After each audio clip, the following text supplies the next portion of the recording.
Welcome everyone. My name is Phoebe Boucher and I'm the managing editor of Raven Chronicles Press. And this is Take a Stand, Art Against Hate, anthology reading number 6. This is our 6th Zoom reading from work from the anthology and different writers. Our engineer tonight and support person is Jack Straw engineer Tom Stiles. And thanks Tom for helping us out. We'd like to thank the many sponsors of this and other Raven events this year: poets and writers, For Culture of King County, the City of Seattle's Office of Arts and Culture, and the Washington State Arts Commission with NEA funding for project support. Your moderator today is Holly J. Hughes. She is the author of Holding Fast, Empty Bowl Press, 2020, Sailing by Ravens, also the co-editor of The Pen and the Bell, Mindful Writing in a Busy World, and editor of the award-winning anthology Beyond Forgetting, Poetry and Prose About Alzheimer's Disease. Her fine art chapbook, Passings, received an American Book Award from the Before Columbus Foundation in 2017. She's a graduate of Pacific Lutheran University's MFA program, where she served on the staff for 13 years, in addition to teaching writing at community colleges for several decades. She leads writing and mindfulness workshops in Alaska and the Northwest and consults as a writing coach. Take it away, Holly. Thank you, Phoebe. Hello, everybody. I'm Holly Hughes, and I'm really honored to be invited to moderate another reading from this very powerful anthology, Take a Stand, Art Against Hate. With Sharon Carter, who's here tonight, I served as moderator for a reading back in October, and this was with writers from the Olympic Peninsula, co-sponsored by the Northwind Reading Series in Port Townsend. This was one of the first virtual readings from the anthology, and it was a really powerful experience for all of us. So powerful, in fact, that I told Phoebe I'd love to do it again. Like that reading, many of these readers tonight also hail from across the water, some residents of the Kitsap Peninsula, some from Bainbridge Island, one recently relocated to Daybaugh Bay, and one from my shared village of Indianola. In rereading my notes from my introduction back in October, I'm struck by the changes, and this was written before the events, the unbelievable challenge to our democracy of yesterday. So the things I'm referring to go back to October. First, our long-awaited shift in leadership and evidence that this administration is indeed creating a cabinet that looks like America. A vaccine is here, none too soon, and we await its results, especially in communities of color, which were so profoundly affected. And third, as life returns to so-called normal, we cannot turn away from the inequities and deep divisions exposed by the pandemic. As the events of yesterday made tragically and sadly clear, hate is still virulently evident. And we need to keep hearing from our writers and artists as we move forward into 2021. We need to make clear that we cannot and will not return to the values supported by the Trump administration. So this timing of this reading, I think, is actually quite fortuitous. So from the powerful, evocative cover image to the wide-ranging array of diverse voices, 117 writers and 53 artists. This anthology is a welcome response to the hatred that was unleashed not only the past 4 years, but which has been undergirding our institutions for centuries, as the pieces in the first section, Legacies, make clear. In looking at the table of contents, it's evident how much careful thought went into this collection. It's divided into 5 sections, ending fittingly with resistance. Each section includes powerful epigraphs, and I'll be sharing a few of those as a counterpoint to the poet's readings. I also deeply appreciate how this anthology embodies its vision in its inclusive approach. According to the editors, 35 to 40% of the contributions are from writers and artists who are Indigenous or people of color. In the words of Diane Glancy, who wrote the foreword, these pieces are protest against violence, injustice, cruelty, They are resistance. They are inscription, instruction, witness, warning, remedy, solution, and solace. I wish we could share every poem, but we hope that hearing these 7 writers will whet your appetite for more, and that not only will you read it, but that these poems will inspire you to take action, to take a stand against hate wherever you encounter it. As poet Carolyn Wright says in her preface, we can regard Take a Stand, Art Against Hate, as a print form peace march, an ongoing campaign for justice for all the struggles embodied in these writings. So please join us in this ongoing peace march into 2021. Please listen deeply, and from wherever you're watching tonight, know that we're together in cyberspace and spirit to witness these important struggles and celebrate these writers for speaking up. So I'll be introducing each poet with a short bio, and they'll each read their own poem as well as another poem from the anthology so that you can get a little taste of the broad sweep. As we move into the reading now, I'd like to ask all of those in the audience to turn off your videos. You'll still be able to see us, but this will help ensure better audio quality for the recording. As you listen, we hope you'll use the chat to respond to what you're hearing and to post questions, and I'll be watching that, and we'll take as many questions as we can at the end, and we'll invite you back onto the screen at the end too. So just please, if you could turn off your videos now. And I'll open with a poem from the first section of the anthology, Legacies. I chose this poem because I grew up in Minnesota, and so it hits close to home. It's written by the poet Nancy Cook, a Minneapolis poet, and it's titled Southwest Minnesota Geography Lesson. For me, it's a reminder of how much of our history was left out and that it's well past time to make reparations. So this is by Nancy Cook. Here's an interesting fact. In this place, 5 rivers lie within 5 miles of each other, 5 rivers that flow north, not the usual way, to the Minnesota River, which flows north into the Mississippi, a north-south line of muddied waters dividing this land, these United States, between east and west. There is also this fact. The Winnebago, a landed tribe of farmers, ran from 5 states, were forced to run, forced to leave Wisconsin, forced to run from Iowa, forced to leave Nebraska, forced out of South Dakota, forced from Minnesota, forced to run west, south, east, north. A broken line of families divided, lost by half, then half again with every dislocation, a river of human history flowing the wrong way. So thank you to Nancy. So the first reader tonight, I'm pleased to introduce Ronda Broatch, poet and photographer, is the author of Lake of Fallen Constellations from Moonpath Press.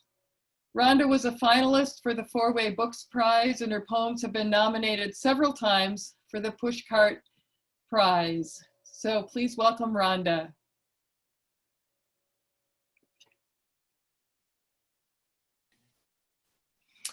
Well, hello, everybody. It's so good to see you all, especially these days when it's really hard to get out and see people, and especially after a day like yesterday that was so difficult. And it's a huge reminder that poetry is extremely necessary in a time like this, and that this anthology, of which I'm really honored to be a part of, is so relevant and important as well.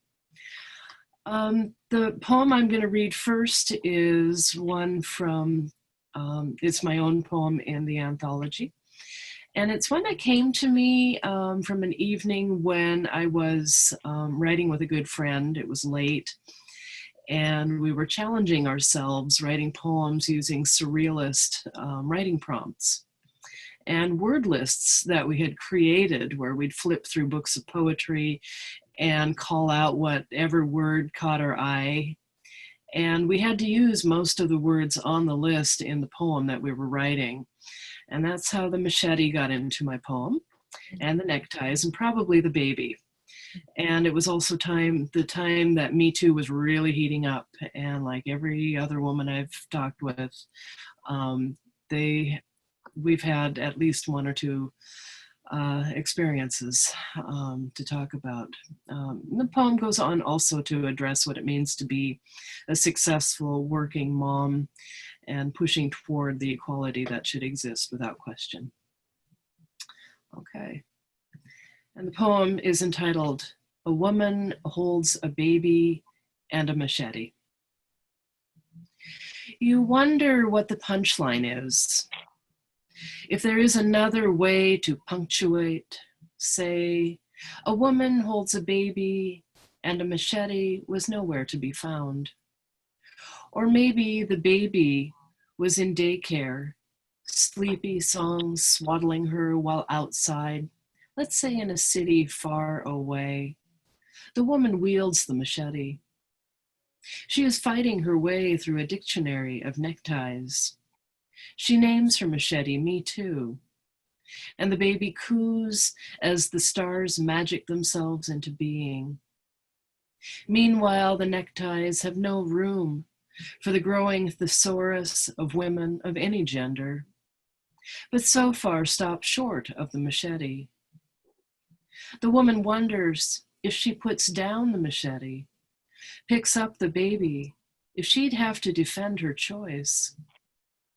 The baby sees the woman as nothing less than the goddess of her womb days. The machete, a natural extension of what she is meant to be. And then I chose a poem from the same section. And this poem, and I forgot to say that my poem was on page 265. This one is on page 291 of the anthology. And I chose this poem entitled "The Visible Woman" by Margaret de Ritter.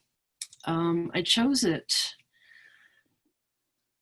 well, let's just put it this way. From Jeanette Rankin of Montana, the first woman elected to Congress and who campaigned as a progressive in 1916, and Margaret Chase Smith, who was elected to both houses of Congress in 1948, and then Dianne Feinstein, Patty Murray, Elizabeth Warren, and then the squad, Alexandria Ocasio-Cortez, Ilhan Omar, Ayanna Pressley, and Rashida Tlaib. I chose this poem because the speaker knows what she is about and what needs to be done. The Visible Woman. The visible woman refuses to lie in pieces, dreaming of being whole, assembles herself according to her own directions, covers her see-through skin with a suit of armor, rides wild, visible horses down marble hallways, thundering at office doors and gilded elevators. She may be vintage, but her voice is unwavering. Try putting her back in her cellophane box. She'll slice her way out. She's coming for you, Congress. Thank you. Thank you, Rhonda. Really a wonderful choice and a wonderful poem of your own that it's always so instructive to hear the inspiration, how it came to be, how that machete found its way in. Right. So, Thank you. yeah. So the next reader is Kathleen Alcalá. She is the author of 6 award-winning books that include a collection of stories, 3 novels, and a book of essays. Her work embraces both traditional and innovative storytelling techniques, and Raven Chronicles Press will reissue her first novel, Spirits of the Ordinary, A Tale of Casas Grandes in 2021. So welcome to Kathleen. Thank you, Holly, and thank you to Raven Chronicles Press for hosting this reading. We've had some pretty wonderful, spontaneous events in the last few months. This piece is called El Paso del Norte, and it was published August of 2018 as an editorial in the Seattle Times. Late in 1913, a young couple and their infant son left central Mexico for the southern border of the United States. Mexico had become a frightening and dangerous place during the Revolution, and the family's livelihood, training horses, ended with the theft of their stock. The family did not undertake this journey lightly. The woman's parents had likely been murdered. She never spoke of it, but raised a younger sister along with her son. Their goal was a city over 870 miles away, El Paso del Norte, the passage to the north through the mountains. The man and his father had already made the trek once and been assured of jobs with the Atchison, Topeka, and Santa Fe Railroad Company if they brought back more workers. They called their town together and said anyone who wanted to go with them was welcome. Leave everything but what they could carry and bring extra shoes. The family started out on the train, but shortly the tracks were impassable because they'd been blown up by the revolutionaries. The family walked and walked and walked. It was a nightmare scenario of death, of illness, of lack of water, of hiding from the Mexican army, which was seizing and conscripting men, revolutionaries, and criminals taking advantage of the chaos. People died and a baby was born. At the border, a kind American woman took in the party of survivors and nursed them to health in her own home. Sure enough, the railroad gave them jobs. They were soon on their way to Topeka, Kansas, to join a settlement of other Mexicans that had been growing since the 1870s. Washington State shares this heritage, as described by Dr. Erasmo Gamboa in his book, Bracero Railroaders, the Forgotten World War II story of Mexican workers in the US West. This is a very American story. El Paso is our Ellis Island. Historically, the United States has welcomed foreign workers when it needed labor and expelled those same people when economic or political pressures dictated otherwise. La Matanza and the Zoot Suit Wars are two examples of murder and expulsion when Americans or the American government sought to appropriate land or blame immigrants for the larger ills of this country. Need I mention the Indian Wars, which were basically slaughter? Because of the US practice of African slavery, other groups such as the Chinese and Japanese have suffered from the treatment of people as commodities to be owned or eliminated. The two world wars taught us nothing. Humans are just as eager to kill each other now on a mass scale as we were over 100 years ago. My father grew up and worked hard to obtain an education, a full generation before many, and I benefited from that head start. My family could imagine women with college degrees. But generations later, we are still the other. Demagogues like President Trump whip up short-term support by calling on the crudest aspects of public sentiment. We enable his followers to own guns and hide behind a poorly interpreted Second Amendment. The gun industry consists of people who remain nameless and faceless, even as we watch our children die. The fickle finger of madness is pointing at brown people right now. But when the Irish began to immigrate to the United States during the potato famine, they were not considered white. The railroads paid them even less than they paid Mexicans. You can pretend that babies in cages, mass shootings in Walmart, or young Black men repeatedly shot by police officers has nothing to do with you, but it does. We are capable of better. We can imagine a safe place for all children, self-determination for women, and a fully functioning democracy. Stand up against evil, or who will stand up for you? And I'm sorry, I was supposed to say that was on page 90 and 92. And here's a picture of my father with his parents. The second piece I wanted to read is a poem called On a Green Meadow by Ibrahim Al-Masri.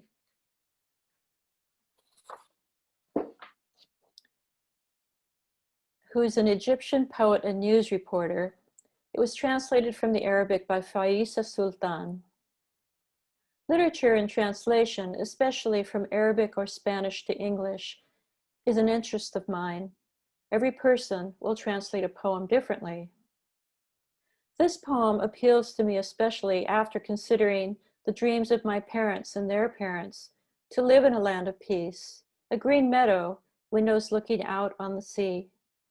What is important about this poem is what it does not need to show. In this mirror is the green meadow, and in the other, well, we all know what is in the other mirror. A line near the middle of the poem sums it up. You will not get away from dividing yourself into mirrors that dispute with fire. The writer is both a realist and an idealist at the same time. That duality strikes me as especially Arabic in nature. I associate this poem with the painting by Edward Hopper called Rooms by the Sea. Hopper often painted scenes with lonely-looking people, but this is a painting with no people. Outside the open doorway is the sea, steps away. Both the painting and the poem hold the world back just for a moment, long enough to take a breath. The poem acknowledges violence before and violence to come, but holds this green meadow as a possibility of a peaceful place in between. On a Green Meadow, and this is on page 162. We would have dreamed of the land as a room with open windows on a green meadow or on the sea. We would have dreamed of life as a path to anything other than blood. We would have taught Adam and Eve a lesson, returning to the myth where no children give their backs to regret. We would have rejoiced in God's books that floated with fear in our consciences. We would have planted wheat flowers and prayers while hate is piling up murders. When the funerals extend from Christchurch to New York, to Cairo, to Paris, to Mosul, to Tunisia, to Utrecht, to Bali, to Utoya, and to Oak Creek, you can place the map on the wall, then draw red circles on the 5 continents. Hate is known as the triumph of murder over human significance. You will not get away from dividing yourself into mirrors that dispute with fire. Perhaps tomorrow you are dead in a mirror based on its strength to a killer's mind. When we all go to place flowers on the graves of the victims, we will be silent. Even if we prayed for their souls and promised that we would renounce violence, extremism, hatred, and terrorism, there are still dreams that have been drowned in blood. There are still knives and rifles now being made. There are car bombs and the various doctrines protected by those who only live by sending others to their death. We would have known death as peace for people who lost their lives peacefully. But nowadays, we do not die in peace. We do not gather killers in a room with open windows on a green meadow or on the sea. Telling them, we will all shelter with music. We will build rooms and rooms with open windows on a green meadow or on the sea.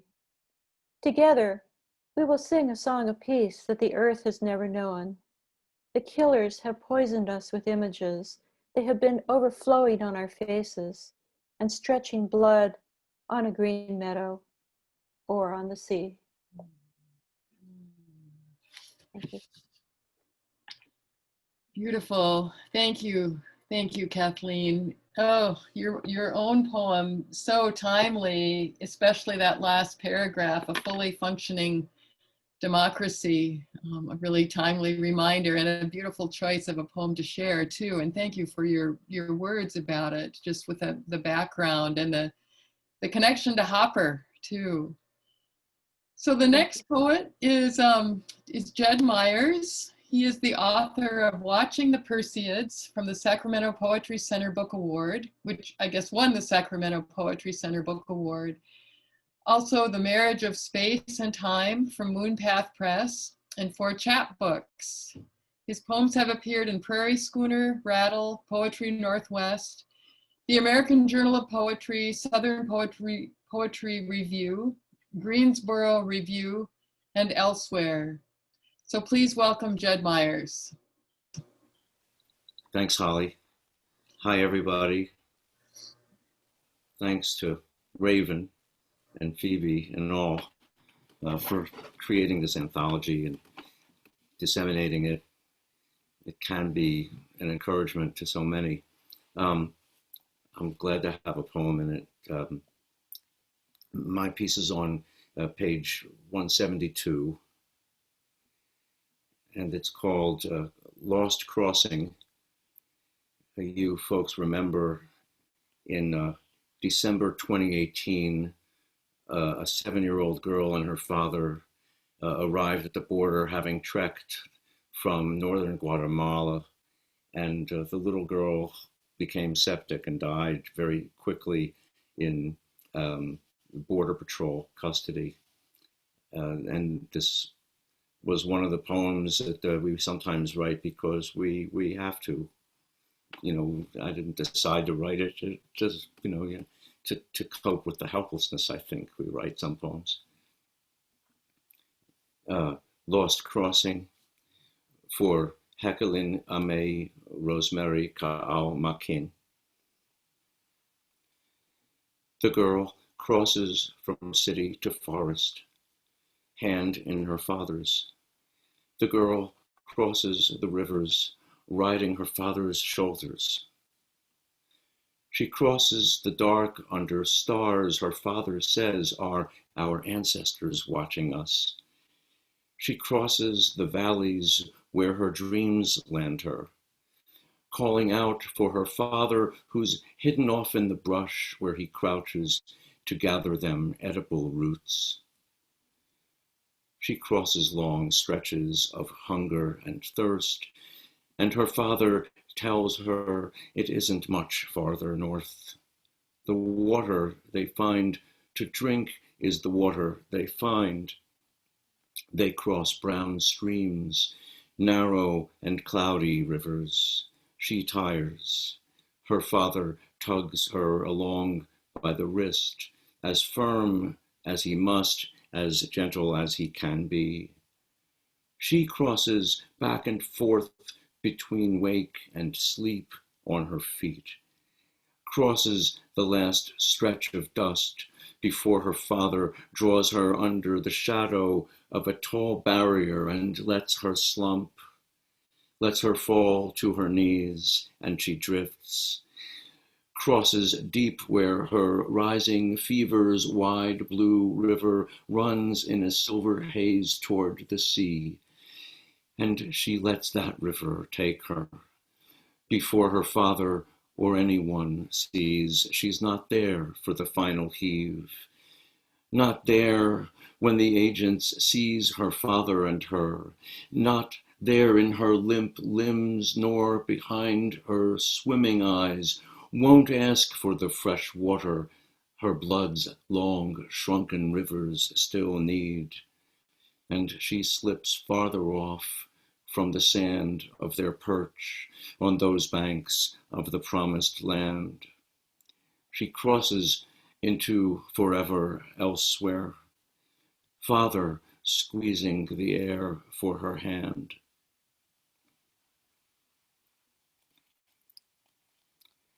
And I'm going to read another poem by Anita K. Boyle. It's on page 127.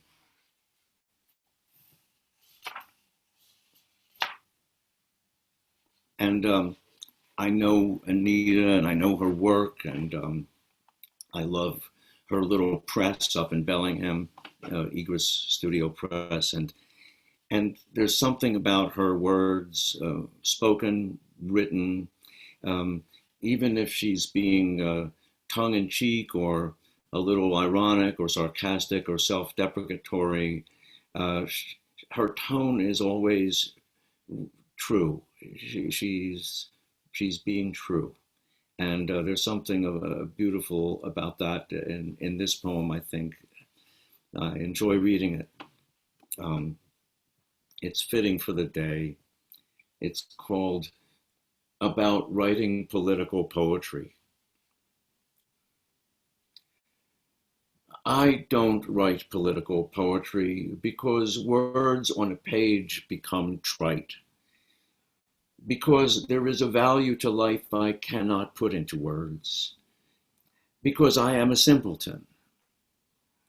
I don't write political poetry about liars or traitors or patriots. I don't write about the bias of the Electoral College, or about how corporations are now people, or how recent trade wars might adversely affect our lower and middle classes. I haven't written about our president, or how this one applauds dictators, shakes hands with tyrants, congratulates human rights abusers. I don't write political poetry because my words disappear in the wind, because even though marching and chanting, the rattling of signs, and the shaking of fists have happened, the tyranny continues. I am helpless and too stupid to make the slightest difference. I haven't written political poems because I am footless within history, have no legs to stand on, and believe that having no knowledge of a heritage has created the vast majority of angry white non-people who demand to be real without an understanding of just who they might be. Let's take a breath here. I would like to write political poetry. There are people coming to America. Right now, they are knocking at our borders. They are desperate and dirty. Their feet are blistered. They desire a safe place, a small haven to wash up and to eat a decent meal without fear. But we've shut the door, locked it, built higher, longer, and sharper walls to keep them away. We've threatened these travelers with soldiers, taken their children, cursed and spat at them, sprayed tear gas on them as though they haven't cried enough, and insist they walk through a pinhole to gain the refuge they need. Our country is beautiful, but it is angry. Our country is spacious, but we are stingy. My country, 'tis of thee. Let all that breathe partake. I don't write political poetry because I don't know where to start and wouldn't know where to stop. Thank you. Thank you. Oh, thank you, Jed. Both, again, thank you for such powerful poems. Your own is so moving, that final image of the father squeezing the air for her hand will stay with me. And, you know, Anita's poem is so timely. I think I'm just kind of amazed at all sort of the serendipities of having the reading tonight in particular. Yeah, thank you. Thank you.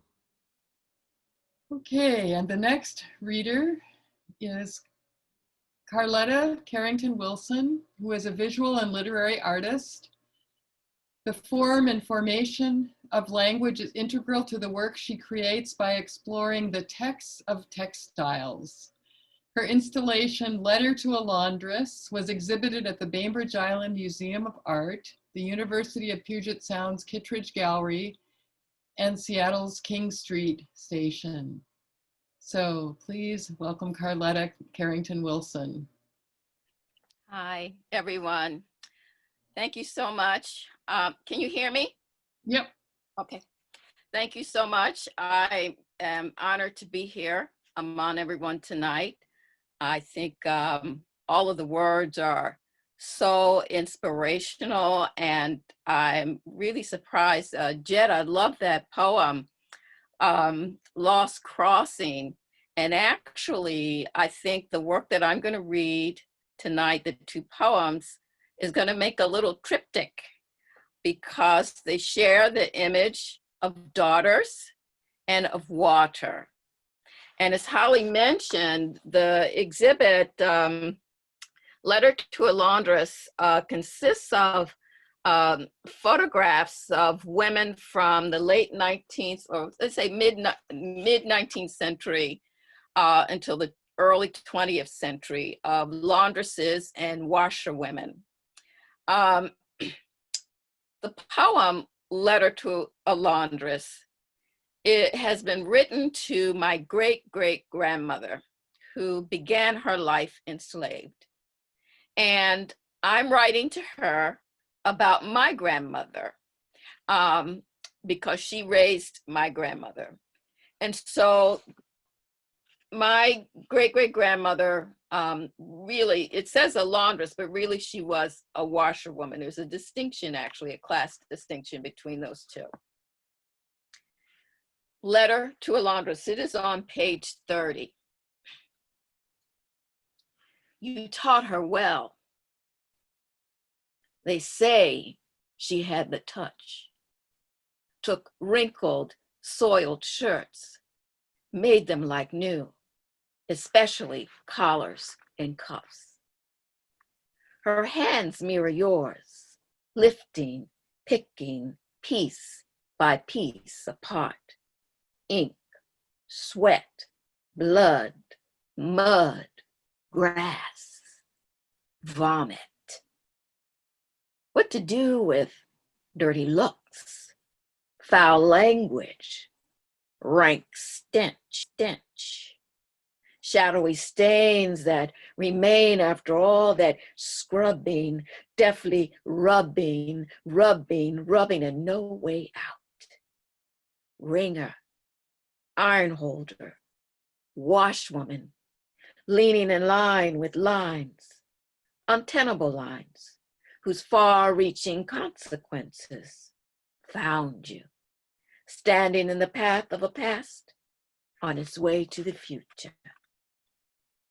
My line of inquiry, like the lines of this letter, crosses lines never meant to be crossed, only crossed out, bleached, faded away in the way blood's unlettered lines meet their deadlines. Drawn into silence, the line of her lips. Like you, she was made of all work, made to serve, made of service, made to serve the soil. Excuse me.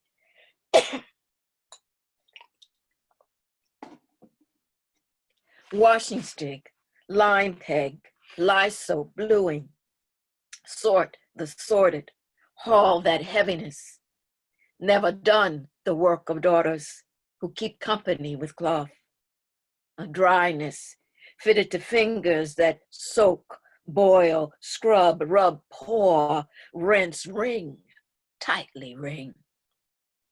Wrung out dampness, riveted to iron, fold over, keep pressing on. Hoist baskets, tote tubs, lug those loads. Every bundle extends a line awaiting its hangings. Line stretched her length across the yard, beyond which lie the waters. Well water, lake water, spring water, creek water, in rain, falling rain. A sorrowing soaks riversides and creek bed grief. Who there, drenched by despair? Oh, mothers, mothers, mothers of blue, blue waters, who hung from those knotted lines.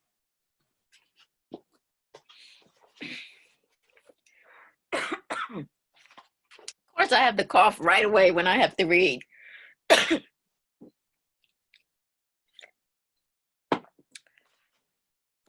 Well, just like with Lost Crossing and the lessons that daughters must learn in life and in death, I chose Jennifer DeBuy's lessons on page 278. Do not teach your daughters to fear spiders, eight-handed sisters, tricksters with tummies pulled tight, victims of hubris, a goddess curse, capable of threading the world together with nothing but their organs. Do not teach your daughters to fear snakes, feather-coated carriers of the sky, bold gardeners who didn't lie, boneless bodies to encircle the world and swallow their tails. Do not teach your daughters to fear the dark. They were dragged from the night of your belly into the sun to fly high and be burned and burned and burned again. The dark is your nurture, a vastness of shared heartbeats. Do not teach your daughters to fear dirt, to which they will return, of which they are made, built of clay after the animals. Teach your daughters to disobey. Do not teach your daughters to fear deep water. Great mother monster, the first before land or light or God to speak them into being, alien deeps that gave rise to the sun, theater of war, safe passage, promise, chained voyage, journey to the edge of the world that does not fall, doldrums, currents, and reefs uncharted. Teach your daughters to sail, swim, and hear whale song, to carry the serpent, to free the spider, to walk by night with dark crescent smiles beneath their fingernails, to unwrite the legends scripted by chisel and stone. Send your daughters out to learn. Thank you. Wow. Oh, thank you, Carletta. It's so beautifully read. You really brought that second poem to life for me on the page, and just to hear you read it, and of course to hear you read your own so powerful poem with the repetition of the lines and that powerful ending. Thank you.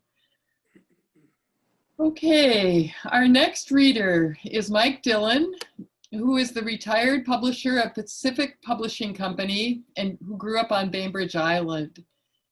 His most recent book is Departures, Poetry and Prose on the Removal of Bainbridge Island's Japanese Americans After Pearl Harbor, published by Unsolicited Press in April 2019, and a very powerful book.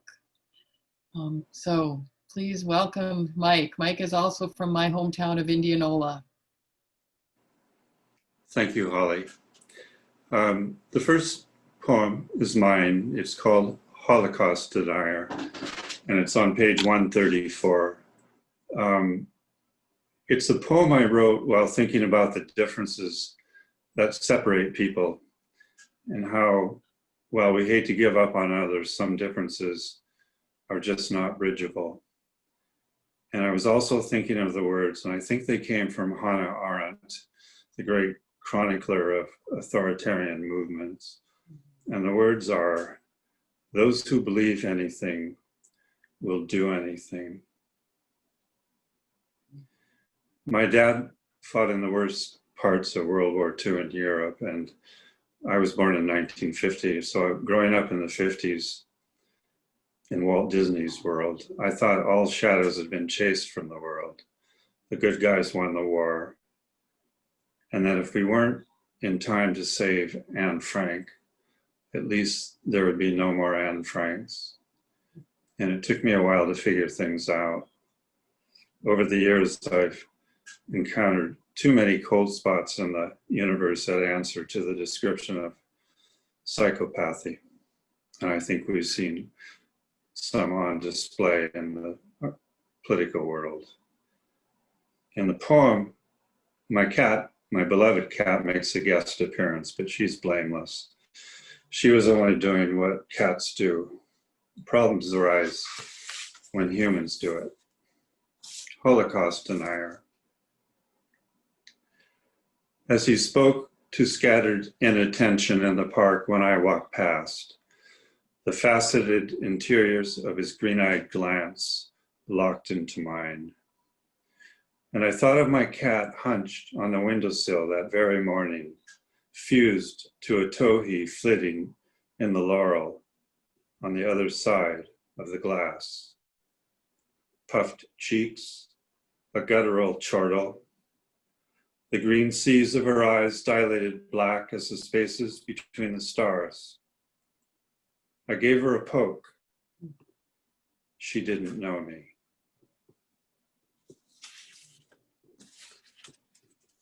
My poem stops at the river's edge. And on the other side of the river is what I imagine to be the visionary side, where a different world through the power of metaphor can be reimagined, where maybe a double fist changes to an open hand. And that's why I chose Ellery Acres. At any moment, there could be a swerve in a different direction. It's on page 319. It's a beautiful poem, but it's more than that. As James Joyce said, history is a nightmare from which we can't awake. And the question abides, how do we escape these traps we make for ourselves by these terrible stories we tell about the past and how we imagine the future? In May of 1981, I was on a train going north along the Rhine River, and in the compartment was a British diplomat, and he'd been to Oxford or Cambridge, I don't know. He was buttoned down, he looked dressed like a banker and had one of those neat little English mustaches, very clipped and very guarded in what he said. We were talking about the state of the world, and at some point, Northern Ireland came up, and the troubles then in 81 were very bad. And of course, there'd been trouble in Ireland since the Norman invasion some 800 years earlier. So our conversation was stuck on these implacable differences spanning centuries. And to think, looking back now, the Good Friday Peace Accords of 1998 were only 17 years away. At that time, it was just unimaginable. And at one point in our conversation, I said to him, British troops just can't pull out, can they?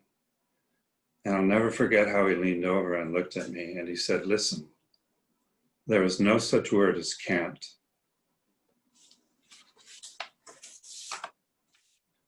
At any moment, there could be a swerve in a different direction by Ellery Acres. There was a moment when shooting egrets for feathers became wrong. There was a moment when the Wilderness Act changed the lives of billions of blades of grass. I remember the moment when a river that used to catch fire turned from flammable to swimmable.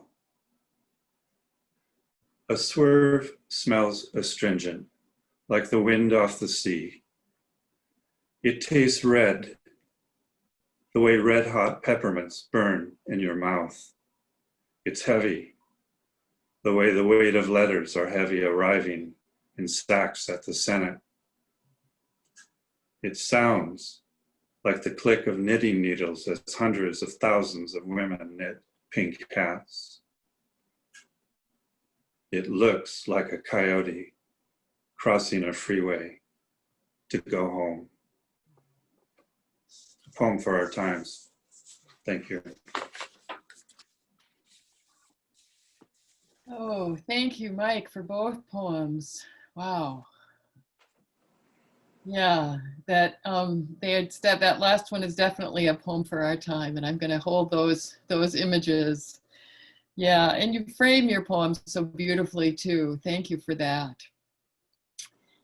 The next poet to read is an old friend, Anna Odessa Linzer, lives on Deva Bay, where she writes poetry and fiction, is adapting her play from her novel A River Story into a film, and where she swims year-round. Her novel Ghost Dancing received an American Book Award in 1998. 3 of her other novels were published as a beautiful limited edition trilogy called Home Waters by Marquand Books. Please welcome Anna Linzer. Thank you very much, Holly, and thank you, Phoebe, and all of Raven Chronicles. I am going to begin with Mary Ellen Talley's haiku on page 281. Migration. Raise the wall higher. Monarch butterflies cross the border every winter without work visas. And now I'm going to read my own. Almost Forgetting, and it's on page, 242. Almost Forgetting. The maple leaf yellow against the rain brightened green of thick moss, coming up beneath and alongside the fallen branches, strewn as if a crazy puzzle made to throw me off. But there they are, everywhere I turn, chanterelles, and our baskets fill as we move alone, but always within a whistle reach. I bend, and with each snapping pull against my fingers, I feel the dark bats of discontent fly from the window of the attic I call my mind. Only golden yellow, only green, only the gift of soil and rain and forest, and something as pure and bright and unknowable in its trueness as love. And then I stand to stretch, only then seeing what the simple harvest let me forget, the clear cut around me. Thank you. Oh, thank you. Thank you, Anna. Yeah, boy, those chanterelles. I always associate you with chanterelles, actually. So it was fun that they showed up in this poem, and that stepping back at the end to remember what we almost forget is so powerful. Thank you. Thank you. So our last reader tonight comes from the other side of the water. It comes from Shoreline. Ed Harkness is the author of 3 poetry collections, Saying the Necessary, Beautiful Passing Lives, and most recently, a wonderful collection called The Law of the Unforeseen from Pleasure Boat Studio Press. So please welcome Ed Harkness. Thank you, Holly. Thank you, everyone. Incredible work, so moving. So powerful. I'm going to start with a poem from the anthology. It's called Riddle by Jericho Brown. It's on page 36 if you have the anthology and you want to follow along. It's first published, Riddle was first published in the Georgia Review in winter of 2016. And it is also in Jericho Brown's collection. I don't know if you can see this or not. Yeah, that's good. Is that okay? Yeah. The Tradition. You might know that this book won the Pulitzer Prize for poetry. It's an incredible collection. Jericho Brown. So here is Jericho Brown's poem from the anthology called Riddle. And it's just really a poem that haunts me. It's written in the second person plural, the communal we. And the question for me is, you know, who is this we? The poem gives plenty of hints about who we might be. You know, great poems are poems that are both timeless and timely. All the poems we've heard tonight have been incredibly, have been both that, timeless and timely. And thank you all for your work. This one too couldn't be possibly be more timely. Riddle by Jericho Brown. We do not recognize the body of Emmett Till. We do not know the boy's name, nor the sound of his mother's wailing. We have never heard a mother wailing. We do not know the history of ourselves in this nation. We do not know the history of ourselves on this planet because we do not have to know what we believe we own. We believe we own your bodies, but have no use for your tears. We destroy the body that refuses us. We use maps we did not draw. We see a sea, so cross it.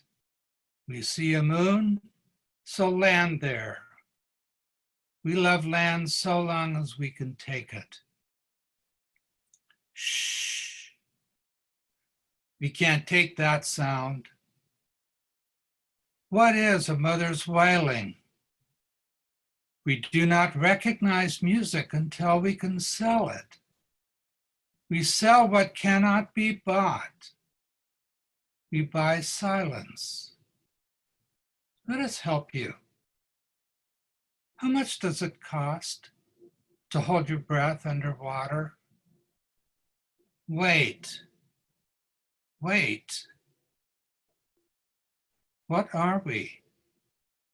What on earth are we?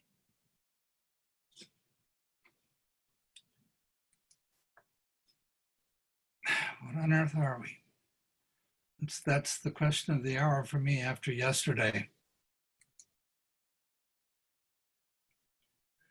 So here's my poem from the anthology. It's called Union Creek and Winters on page 153.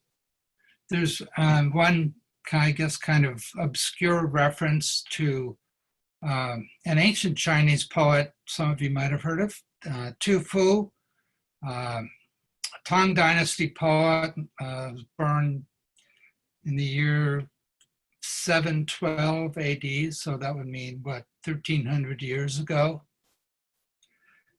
And so my poem is about the weird connection between the beauty of the world, you know, the natural beauty of the world, and right alongside the beauty of, for example, yesterday. the reality of our world right now, which is really pretty alarming. I also wrote, my poem is also written from the we point of view, the collective we, and I wrote it right around the time of the election of November 2015, and it was published in a journal called terrain.org. You could find it online. It's a wonderful literary webpage. And it was, my poem Union Creek and Winter was published on Inauguration Day, believe it or not, 2016. So here it is, Union Creek and Winter, page 153. There's no word for it so far. The word for what it means to be in love with you in our sinking world. What it means to hike through new snow, to hear beneath the glass of creek ice the flow of winter percolating its way through the ravine, not quite soundlessly, toward lower ground to join the wild roar of the American River.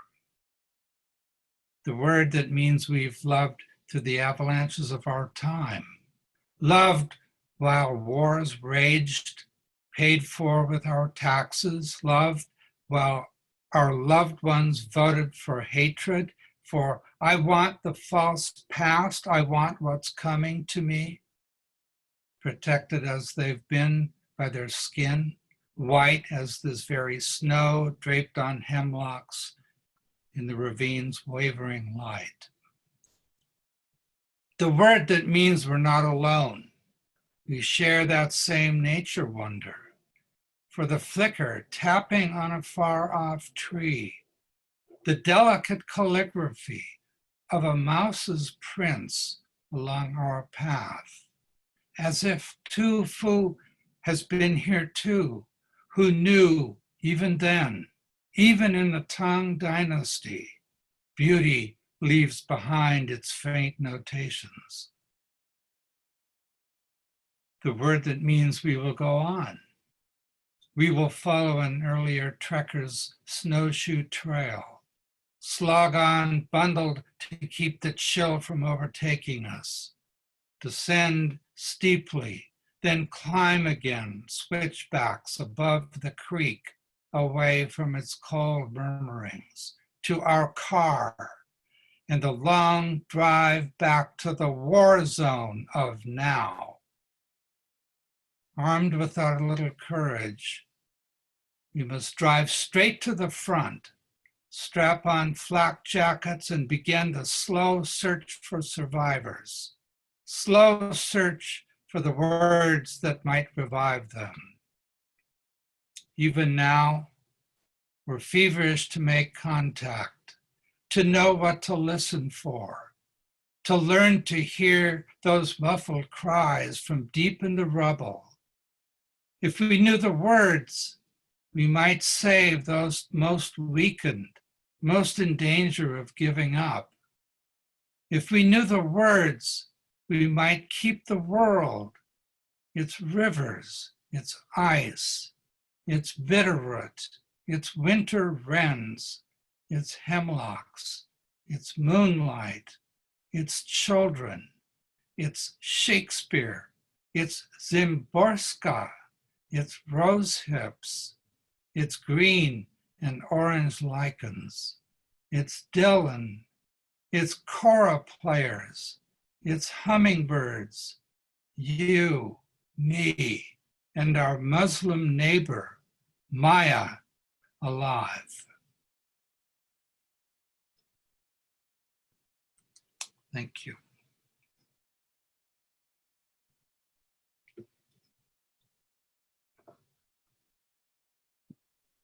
Thank you, Ed. That was so powerful. I love that poem so much. I always love hearing you read it. And I saw it when it was on Terrain, and I'd forgotten that it was on Inauguration Day, and that seems so fitting now. It's such a powerful poem. That wonderful listing at the end, if we knew the word, and then this beautiful list that follows. And thank you for reading Jericho Brown's poem. I hope everybody does know Jericho Brown's work. That's a wonderful, powerful collection, and Ed gave you a taste of it. So I think that's the end of the readers. I'm going to share one more poem from the anthology, and then we'll open it up to questions. So as I'm reading, if you have questions for any of the poets, or just general questions or comments, are welcome too. There's been a stream of comments, which I've been loving reading in the chat. But feel free to post a question too. The poem that I'm going to end on is a poem on page 313 by Panaina Eva Tesali, a Somali poet. And it's sort of, I love, again, another serendipity that Ed's last poem, If We Knew the Word, and this poem starts with the word. So here it is. And the title is called The Word of the Day. The word of the day could be dreadful or atrocious or lost, for the roses root deeper for cleaner water to survive this August.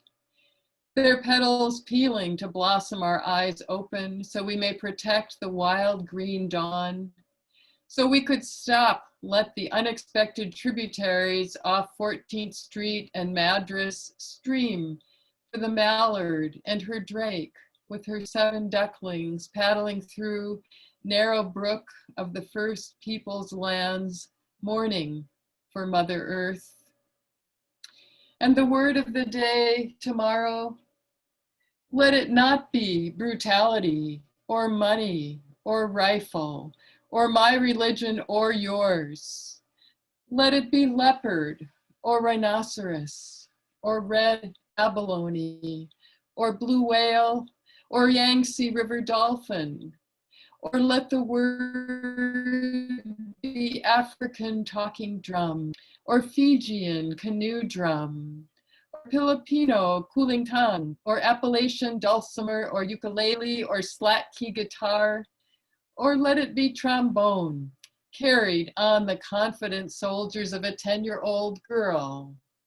Let us think the where and how and why we pick up and play and write and sing and dance, so that the Honduran emerald hummingbird, the leatherback sea turtle, the mountain gorilla, the tiger, salamander, the fender blue butterfly, the honeybees, the living coral reefs, the breathing rainforests in Brazil, in Guinea, and there in the Sacramento Delta where river otters fish and breed, let our word be bigger, as in humility, as in mountain, water, tree, food, sun, moon, stars, for them, for them, for them.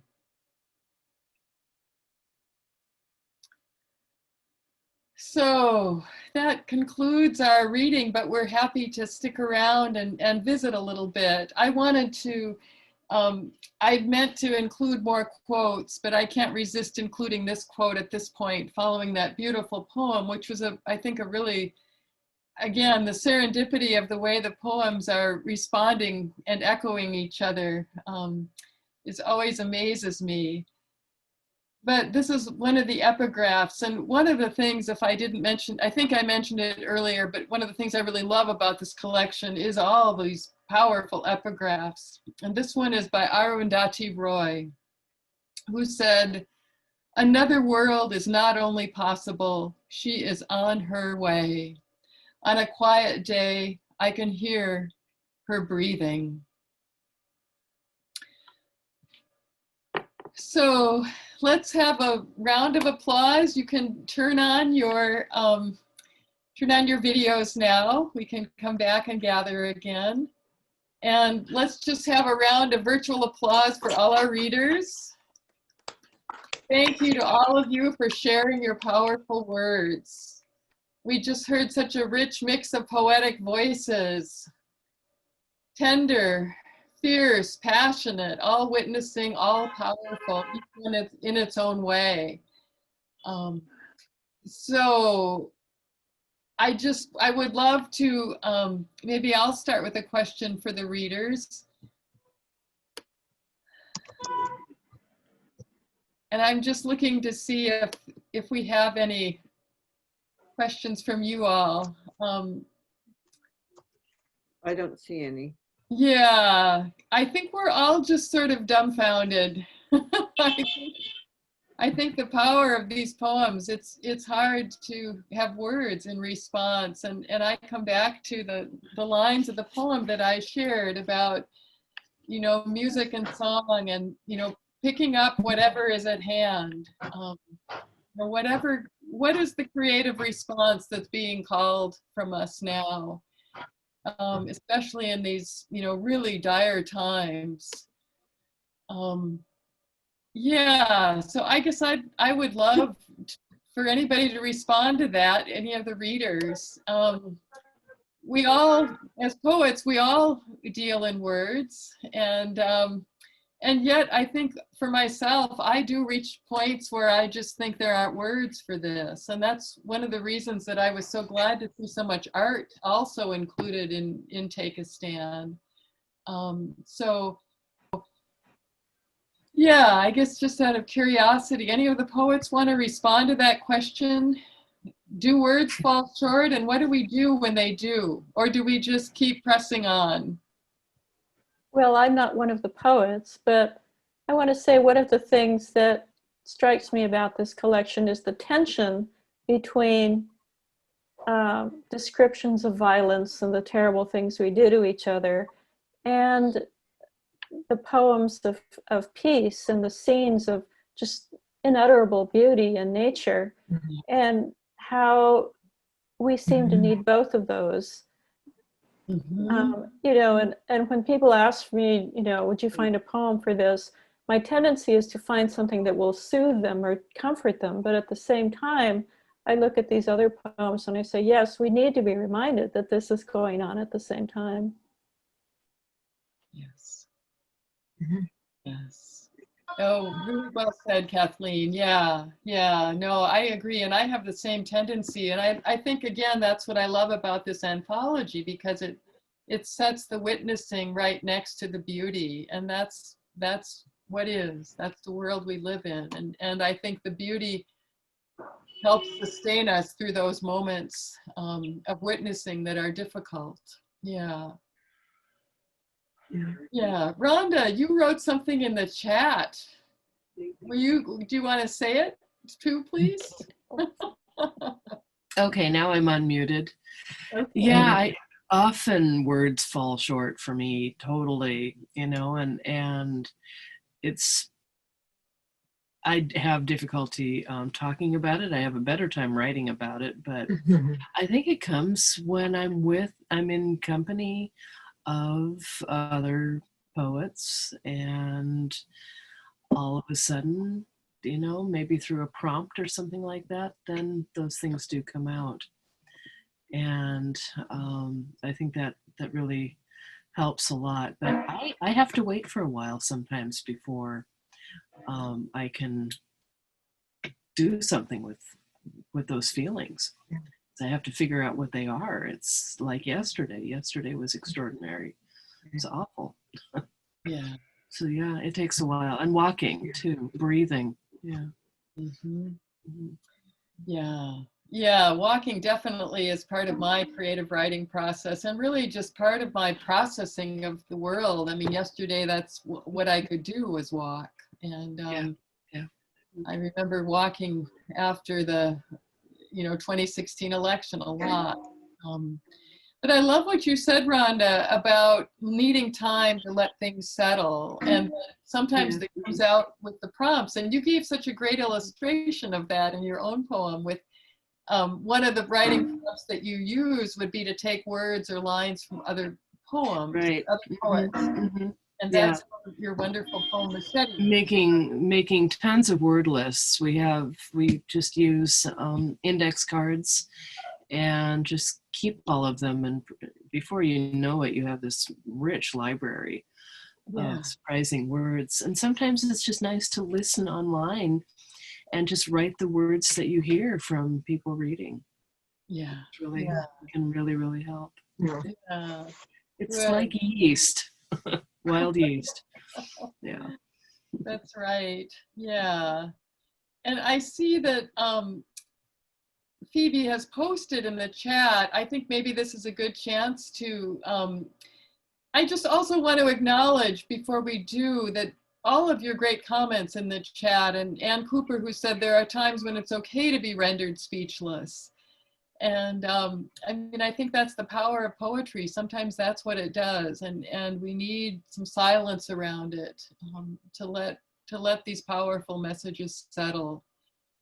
So just letting everybody know that there will be another reading, another Take a Stand, Art Against Hate reading, another online reading. It'll be on January 21st from 7 to 8:30, presented by the Seattle Public Library, the Seattle City of Literature, in partnership with the Seattle Public Library Foundation, Raven Chronicles Press, and Third Place Books. And reading that night will be Tess Gallagher, Lawrence Matsuda, Tiffany Midge, Shankar Narayan, Henry Renaud Jr., and the poet that I ended on, Penina Ava Teseli.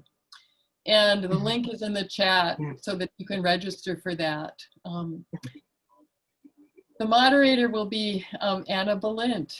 So it's like if you want to hear more, that's a reading not to be missed. And I also wanted to put in a plug before we get to the end here for just, hang on a second, I need to, okay. I actually had written up kind of an ending here that I want to look at. I wanted to say that speaking for all the viewers today and for all those who will watch the recording, thank you to the readers for sharing your powerful words tonight, for inspiring us and reminding us how much all poetry matters, art matters, writing matters as we head into 2021, vowing to continue to take a stand against hate and oppression. Grateful for new leadership as we do so. And to all our viewers, thank you for being part of this Zoom Peace March. Thanks to Carolyn Wright for that. And here's one thing we can all do. Support our writers and artists for speaking up, support our small presses, and buy this book from your local independent bookstore or directly from Raven Chronicles. And you can, so here again is a copy of the anthology. You can also support all these fine writers by buying their books, and all of their books, links to all of their books were listed in the chat. So before the reading is over, you should download the chat and then you'll have a record of all of that. You'll have those links. It'll be easy to order them. And then we hope that you'll join us in continuing this march against hate in whatever way you feel called.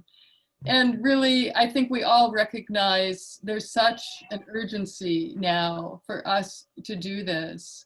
And I'll end on a quote from Grace Paley. In the words of Grace Paley, let us go forth with fear and courage and rage to save our world. So thank you to all of you. I don't know if Phoebe wants to add anything before we wrap up. No, I just thanks everyone for coming out and Holly for your usual generous, wonderful emceeing. I think this it was very necessary for this reading today, I think. And I do think that some of us are still feeling kind of traumatized. I don't know why exactly, but I haven't been able to talk much today, you know, and I did watch most of everything yesterday, but I'm not sure quite why, but I do feel kind of traumatized still. Like it's hard to talk, you know, it's hard to talk. Yeah, Phoebe, I think we all feel that way. And I think it's important that we're together. I mean, as Anna said before we started, you know, the timing of this is really perfect. I think it's important that we're together. And I was reminded of the title of one of Ed's books, Saying the Necessary, you know, and that's what we're doing tonight, and we're doing it together. And I think that sense of being together is important at times like this. And just a final little logistical note. Carolyn, thank you, Carolyn, wrote in the chat that you can download as much as you were present for. And if you lose the chat, it starts again when you connect. And the way you download it is if you go to the little screen at the bottom right where you write in the chat, on the far right, there's 3 dots. And if you click on those dots, you can click on Save Chat. Oh, okay, right. Yeah, so if you do that, you'll have it. Oh, good. But if you came late, which is what happened with me, I'm so sorry, or if your connection breaks and then you reconnect, all of the earlier chat you don't have. You only have the chat for what you were present for. Okay. So Phoebe, if you have the entire, I do. if you have the entire chat, right, then we can email you to get that. Okay. Yeah. I have a question. Yeah. Phoebe, has this meeting been recorded? Oh, yes, of course. Oh, Yes. As I put in here several I times. can see the little red recording light up. Yeah. Yes, Ed. So I put in here several times. It's going. It's Tom Stiles, who, thank you, Tom, for being an engineer. He's going to edit it, and then it will be on our YouTube station and on our website, and I'll put a link in Facebook. I'll let you know. It'll be a couple days, though. Okay. wonderful. Thank you. Okay. And Phoebe, Anna would like to say something. So Anna, please. Go ahead. Yeah, I just wanted to share the right under the quote that you shared, Holly, because I think this next quote really speaks to kind of what Kathleen was saying, the balance of the two sides. And our roles right now at this point of in history, including in reaction to what you were talking about with the, the trauma, which is caretaking is the utmost spiritual and physical responsibility of our time. And that's a quote by Linda Hogan. And I just feel that thing about caretaking is really, whether it's caretaking for the planet or for one another, or every life form on the planet, that is kind of really the sort of heart of how we go up against hate, along with the street stuff. But without that, it's nothing. Yeah. Yes, that's true. Thank you, Anna. And I just want to acknowledge Anna as being one of the editors of this anthology. And I was told that she was one of the people who collected these powerful quotes. So I'm so glad you spoke up, Anna. Thank you. Yeah, that is the perfect message to end on. With that, then, I think we will all go forth and do all we can to take a stand against hate. Thank you again to the readers for your inspiring words, to the editors of this powerful anthology. And I hope that we're all in this together and that we will go forth and do all we can. The world needs us now more than ever. So thank you, and good night, and take care. Bye-bye. Bye. Bye-bye.